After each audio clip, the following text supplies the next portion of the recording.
Kelele kulaleli, ngiyathemba ukuthi mina nje ngizocela kuwe-ke laphana-ke ukuthi-ke uma kuthi-ke usamusha-ke kulona-ke ikhasi-ke leli-ke noma-ke kuwukuthi-ke uyaqala-ke ungene kulona-ke leli khasi-ke leli-ke wenze nje ulungile-ke laphana-ke ungixhase-ke ungaphumi ungicindezelanga-ke ibhathini usubscribe nje kubiza imali kumahhala nje ukhishwe nesenti-ke elimnyama-ke leli-ke kwenza ukwazi ukuthi-ke uyibeke sethweni lokuthi-ke uqhubeke uthole nezinye-ke iy'ndaba-ke eshisa bhenzulo ngiza nazo ngikufakela zona-ke kulona-ke ikhasi-ke leli-ke kusukela-ke manje-ke ukuze ngakuphuthela ezindaweni njengamanje ukuthi-ke ngabe ucindezela-ke ibhathini usubscribe njengamanje.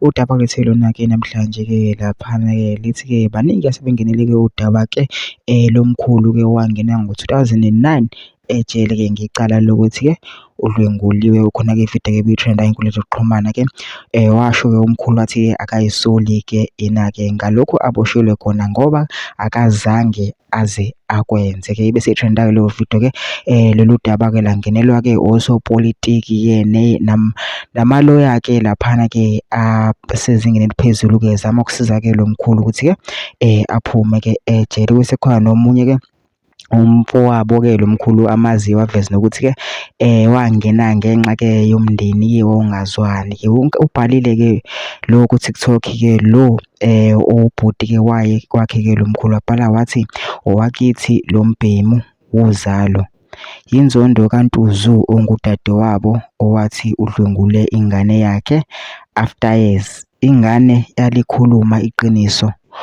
ukungabi namkhulumeli kubuhlungu, nomdikadika onguyise wathula. Nabafowabo onkankanka bangangenelela kulolu daba. Lento yokuthi intombazane uma kuyiyona ephakayo ekhaya bese ithwala ngeqoma iyahlupha. Unofuzo ugugu akalona ikhehla, ungishiya ngo-2 years mina.